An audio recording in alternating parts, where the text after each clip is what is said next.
Vamos lá, acordo entre Irã e Estados Unidos avança e os desdobramentos disso podem ser vistos tanto na queda das taxas do Tesouro como também em uma leve retomada do índice de ações. O Ibovespa começa a reagir um pouco em 0,7% de alta nesse momento e é preciso tentar entender se esse cenário está mudando e como reajustar os seus investimentos para capturar as possíveis oportunidades. Nesse vídeo nós vamos fazer uma leitura rápida de cenário, o que nos aguarda nas próximas semanas, nos próximos meses, eleição entra no radar, temos semana de Copom, tudo isso muito importante para a sua tomada de decisão, aonde investir, como estruturar sua carteira agora. Vamos falar também de algumas teses que não reagiram tanto, como é o caso da CEMIG, que continua abaixo dos R$11, temos a Klabin nos 3,44, temos o Banco Bradesco, pessoal, ele até apresentou uma retomada, mas agora começa a corrigir novamente. ISA Energia, eu quero aprofundar um pouco no ciclo de CAPEX, alavancagem, essa elétrica cabe na sua carteira? Eu sou Machado, especialista em investimentos pela Ambima. Nesse vídeo vou trazer uma leitura 100% racional do atual cenário. Ativos importantes para sua carteira, alocação estrutural e como capturar as grandes oportunidades de uma retomada de mercado. Se as informações desse vídeo te ajudarem, me dê aquela força, se inscreve aí, deixa um comentário para mim, isso é importante. Bora pro vídeo. Bom, finalmente nós tivemos o acordo entre Estados Unidos e Irã avançando, então nós temos o menor risco para o Estreito de Hormuz e isso vem diretamente se refletindo numa correção muito forte do petróleo Brent no dia de hoje. Então percebam que o petróleo saiu de um pico de $109 para $82 agora e ainda em tendência de queda. E o mercado agora começa a reprecificar o risco de inflação no curto e médio prazo, né? Então, e com esse agravamento no cenário macro, vem fazendo o mercado revisar suas projeções de inflação e de Selic para 2026. Então percebam que o petróleo ficou num patamar muito elevado durante quase 3 meses e agora que ele começa a apresentar sinais de retração. E o mercado começa a incorporar isso nas projeções de inflação para esse ano e uma Selic que deve ceder menos ao longo de 2026, né? Então no Boletim Focus, no dia de hoje, o mercado vem apostando em uma Selic em 13,75%, lembrando que essas projeções mudam o tempo todo. Então é importante, é claro, fazer uma leitura sumária do cenário, mas não dar peso demasiado a isso. Nós pequenos investidores, nós não temos nenhuma ingerência sobre os movimentos de mercado. Pelo contrário, o que a gente controla é determinar quais ações virão para o nosso portfólio e o preço que nós aceitamos pagar. E é claro que nessa precificação, né, na exigência de desconto, você vai considerar também uma Selic que deve permanecer elevada por mais tempo. Então, muito cuidado para você também não se deixar levar pelos ruídos, né? Então, ficar tentando adivinhar para qual direção vai o Ibovespa, para qual direção vai a taxa básica de juros, não vai te ajudar em nada. Pelo contrário, vai gerar maior ansiedade e talvez até decisões erradas, né? Então, focar principalmente no micro, porque é onde está a nossa capacidade de realizar gestão.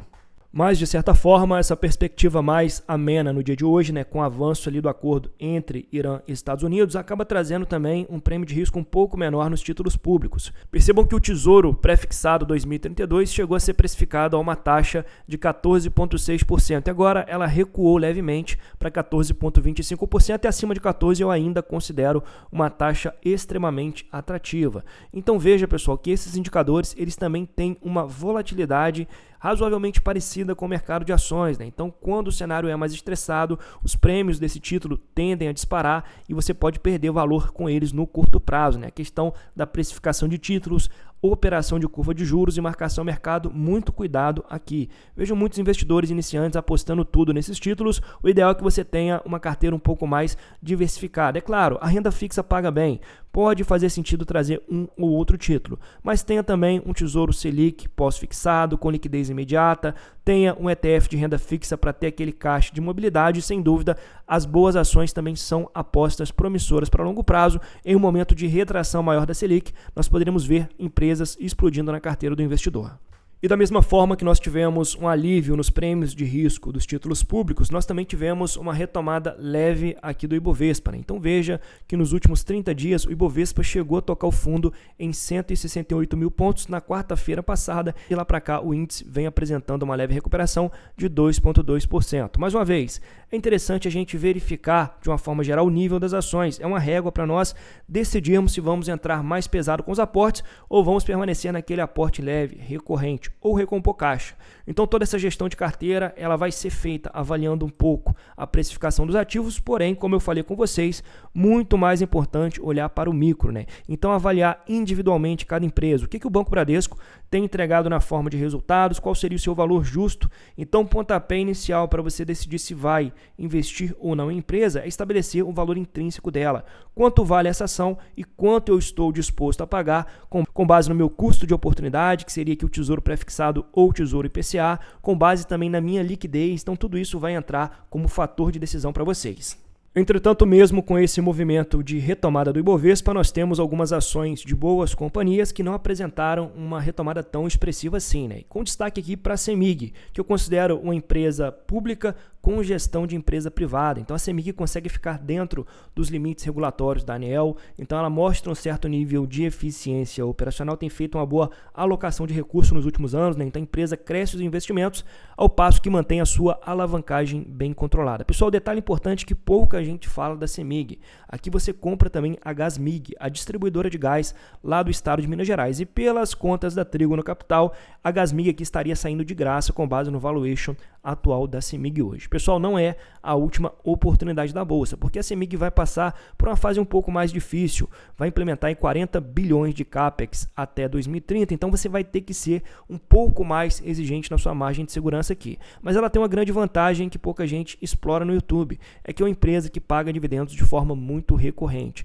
Então, todo mês de junho e também no mês de dezembro, o investidor da CEMIG recebe ali um dividendo que tem sido razoável nos últimos 4 anos. Eu falo com vocês como analista e como investidor das ações, né? E agora no mês de junho eu devo receber algo na faixa de R$ 6.300 em proventos, dos quais 40% virão da CEMIG 4, né? Então o pessoal fala muitas vezes que a CEMIG atrasa, realmente esse é um ponto negativo que poderia melhorar bastante, mas no final das contas a renda passiva segue fluindo para a carteira e esse dividendo vai me ajudar a reforçar os aportes em outras empresas de proventos, gerando diversificação inteligente para a carteira e fluxo de renda crescente, né? Então veja a importância de termos empresas que pagam bons dividendos nesse ciclo de baixa do mercado, né? Então agora que as ações começam a ficar amassadas, eu tenho um poder de compra muito maior. Isso gera retorno incremental a longo prazo. Agora, antes de nós prosseguirmos para falar um pouco sobre o Bradesco, queria deixar claro para vocês que no mês passado eu abri o meu serviço de consultoria especializada de investimentos, né? Na qual eu pego a carteira do investidor e vou avaliar ponto a ponto, erros, acertos, o que pode melhorar, e vou tentar entregar um plano de investimentos para 12 meses com base no seu perfil de investidor, né? A sua idade vai contar, a sua capacidade de tolerância ao risco e, acima de tudo, você vem buscando o quê?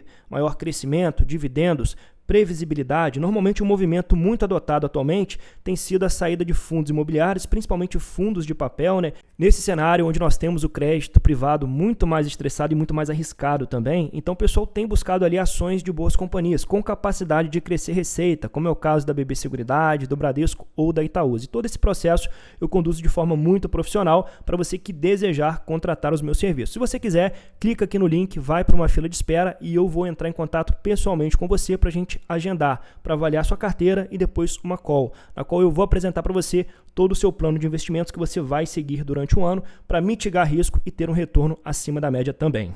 Agora precisamos falar das ações do Banco Bradesco, principalmente a ação ordinária, que tem um prêmio de 70 centavos sobre as ações preferenciais. Inclusive, lá no nosso grupo de membros da comunidade, essa foi uma troca orientada por mim, né? Pediu que o pessoal que tivesse a Bradesco preferencial começasse uma migração inteligente para a BBDC3, contratando um número de ações maior e um dividendo mais atrativo também, né? Então esse tipo de ajuste a gente faz lá no nosso grupo fechado e o Bradesco chama muita atenção porque veja que nos últimos 6 meses ele chegou a tocar a faixa dos R$18,30 e agora vem corrigindo 14,5%.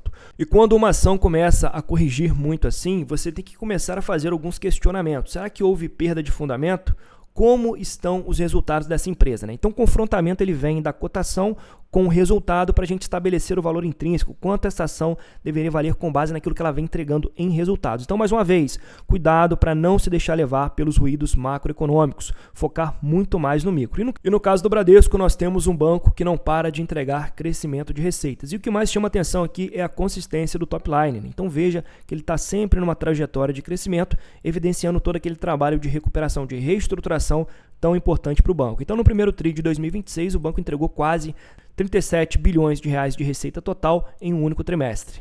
E aqui nós temos o agregado não só de receita financeira, como também receita de prestação de serviços e também receita de seguros, previdência e capitalização. Então veja como o braço de seguros ele entra como um composto importante para as receitas do banco a longo prazo, né?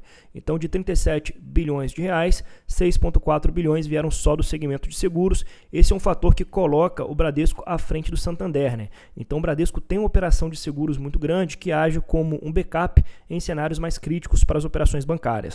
Pessoal, é claro que se a Selic permanecer elevada por mais tempo, pressionando o endividamento das famílias, nós poderemos ver algum impacto marginal aqui na qualidade da carteira de crédito do Bradesco. Mas vejam que depois de toda aquela crise de 2022, o banco vem se tornando um pouco mais diligente, exigindo maiores garantias para sua carteira de crédito ampliada.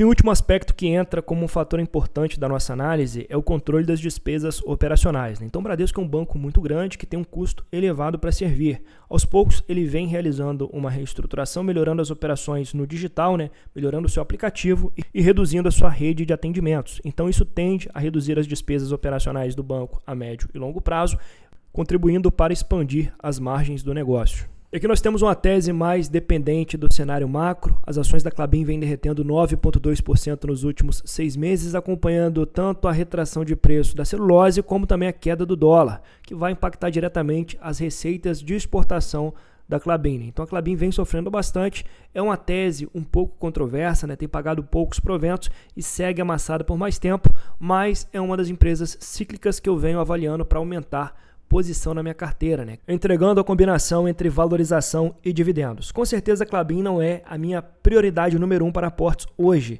É uma empresa que deve enfrentar um cenário mais difícil no curto prazo, principalmente se o dólar continuar pressionado e vier abaixo de R$ 5,00. Entretanto, é uma tese cíclica e empresa cíclica a gente compra quando está mais amassada no fundo do poço. Não vou comprar aquilo que já andou, como é o caso do minério de ferro ou do petróleo no cenário atual. Lembrando que essa recuperação pode demorar anos, então sem dúvida não é uma ação para a carteira do investidor iniciante. Outra ação que segue muito forte no radar dos investidores é a Porto. Percebam que ela vem tentando romper a faixa dos R$ 50,00. A ação já chegou a ser negociada por 55, caiu para a faixa dos 48 e agora vem tentando uma recuperação. Alguns investidores já vêm abrindo posição na faixa dos R$ 48,00. Lembrando que a Porto tem aquela característica de aliar crescimento e dividendos a longo prazo. Então a empresa prosperou muito no seguro alto e vem agora diversificando as suas operações. Quando a gente pega o lucro da Porto Saúde dos últimos 5 anos, esse lucro se multiplicou por 10, o que mostra o potencial de crescimento das receitas, dos lucros e da diversificação de operações da Porto. Não é também a minha prioridade número 1, mas é uma empresa de oportunidade. Então a gente acompanha de perto aqui, se o mercado pesar muito a mão nessa ação, ela pode compor muito bem a nossa carteira de investimentos de longo prazo, trazendo qualidade aliada com crescimento. Vejam que apesar de ter andado bastante, a Porto ainda segue negociada ao múltiplo PL de 8,7 vezes, bem abaixo da sua média histórica de 11 vezes. Por fim, uma ação elétrica que corrigiu bastante nos últimos dias é a ISA Energia, empresa do setor de transmissão com ótima alocação de capital, corrigindo aqui 3,3%. Entretanto, nós precisamos olhar com calma os resultados dessa companhia. Ela é um pouco mais sensível ao ciclo da Selic, afinal de contas está um pouco mais alavancada agora, em 3,7 vezes dívida líquida sobre EBITDA, o que acaba onerando um pouco a linha de resultado financeiro. Pessoal, como vocês sabem, a partir de 2028, a ISA Energia vai perder ali a RBSE, tendo impacto negativo nas suas receitas. A receita anual permitida desse ativo vai sofrer um pouco, mas ela já vem se movimentando para recompor essa perda, investindo bastante, tirando novos projetos de greenfield do papel e investindo também em reforços e melhorias. Mas esse ciclo forte de investimentos, aliado a uma Selic mais esticada agora, pode penalizar um pouco a empresa no curto prazo, mas a longo prazo nós teremos também uma RAP, uma receita anual permitida contratada maior. Recentemente a empresa fez um descruzamento de ativos com a Axia Energia, a antiga Eletrobras, visando maior otimização do seu portfólio. Percebam que conforme a empresa vai investindo, ela vai reduzindo também a sua dependência da RBSE. A gente percebe isso na comparação do primeiro trimestre de 2025 com o primeiro trimestre de 2026. Então veja que a receita líquida operacional ela saiu de 616 milhões para 762 milhões, ao passo que a receita advinda da RBSE vem se reduzindo. E no final das contas, nós tivemos até mesmo um aumento da receita total de 8%. Então a gente percebe que a empresa é inteligente, ela é disciplinada na alocação de recursos, mas devido ao CAPEX muito intenso ainda em 2026, a alavancagem um pouco mais alta, ela segue como uma opção secundária para sua carteira, exigindo um pouco mais de desconto. Afinal de contas, a gente sabe que o cenário será difícil para empresas mais alavancadas agora. E percebam como o cenário anda extremamente volátil agora. Nós iniciamos esse vídeo com o Ibovespa apresentando um alto de 0,7%, que agora virou para uma queda de 0,4%. Então, muita volatilidade e incerteza, muito cuidado para não querer operar notícias de curto prazo, Foco primordial nas empresas. E o momento atual exige uma postura mais racional do investidor. Estabeleça o valor justo de uma ação, exija uma boa margem de desconto e siga realizando aportes graduais sem necessidade de queimar caixa agora, pessoal. Nós temos aqui um ambiente extremamente volátil, nós temos o IPCA acelerando e a Selic alta por mais tempo, tudo indica que temos espaço para correções maiores. Momento de ter também uma reserva de liquidez na carteira. Caso nós tenhamos correções adicionais, você conseguirá fazer excelentes negócios comprando ótimas empresas a uma taxa de retorno excelente. Como eu sempre falo lá no nosso grupo de membros, o cenário sempre é positivo para o investidor de longo prazo. Se a bolsa anda muito, nós temos o impacto de crescimento patrimonial da carteira, que também é importante para o seu psicológico e para a sua riqueza a longo prazo, mas se no curto prazo nós temos aqui correções adicionais, a gente consegue comprar barato. Quem está na fase de acumulação não tem que olhar para a valorização agora, pelo contrário, tem que dar prioridade para realizar compras em um mercado mais amassado, contratando retorno adicional e olhando também para o fluxo de proventos a longo prazo. Muito cuidado para não errar nessa alocação e na seleção de ativos agora. Você que está perdido no mercado, considere também assinar esse canal por apenas R$ 11,99. Terá acesso às minhas orientações diárias lá no nosso grupo do WhatsApp, bem como a minha planilha de ações que foi atualizada no dia de ontem, reajustando alguns preços tetos. Se fizer sentido para você, fica aí o meu convite. Muito obrigado para você que assistiu até aqui e até o próximo vídeo.